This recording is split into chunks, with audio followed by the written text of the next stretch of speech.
9 বছরের এক ছোট মেয়ে সবার বাধা উপেক্ষা করে জোর করে বিমানের ককপিটে ঢুকে পড়ল।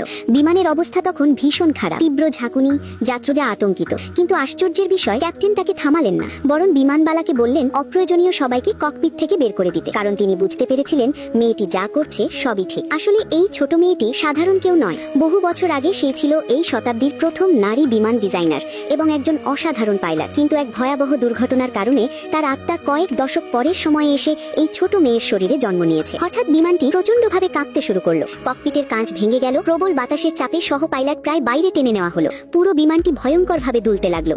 এমনকি একটি জানালা ভেঙে একজন যাত্রীও প্রায় বাইরে ছিটকে যাচ্ছিল। অন্য যাত্রীরা মরিয়া হয়ে তাকে ধরে রাখলো। একই সময় অক্সিজেন মাস্কগুলো নিচে নেমে এলো। বিমানবালা দ্রুত ককপিটে যোগাযোগ করার চেষ্টা করলো, কিন্তু কোনো সাড়া পেল না। তখন মেয়েটি দৌড়ে এসে দরজায় ধাক্কা দিল। ভেতর থেকে কোনো শব্দ নেই।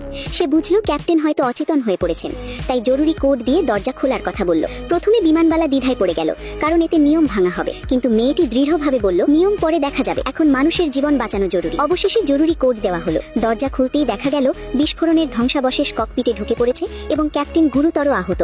তিনি আর ঠিকমতো বিমান নিয়ন্ত্রণ করতে পারছেন না। পরিস্থিতি বুঝে মেয়েটি দ্রুত নিয়ন্ত্রণ প্যানেলের দিকে এগিয়ে গেল। সে বলল বাম দিকের ইঞ্জিনের জ্বালানি বন্ধ করতে হবে আর আগুন নেভানোর সিস্টেম চালু করতে হবে। একজন যাত্রী চিৎকার করে বলল কি করছো, একটা বাচ্চা মেয়ে বিমান চালাবে? কিন্তু ক্যাপ্টেন দুর্বল কণ্ঠে বললেন ও ঠিক করছে, এটাই জরুরি পদ্ধতি। মেয়েটি দ্রুত ইঞ্জিন বন্ধ করে আগুন নিয়ন্ত্রণে আনলো। এতে বড় ধরনের বিস্ফোরণ হওয়া থেকে বিমানটি রক্ষা পেল। কিন্তু বিপদ তখনও শেষ হয়নি। হঠাৎ খবর এলো একই উচ্চতায় আরেকটি বিমান তাদের দিকে দ্রুত এগিয়ে আসছে। সময় খুব কম।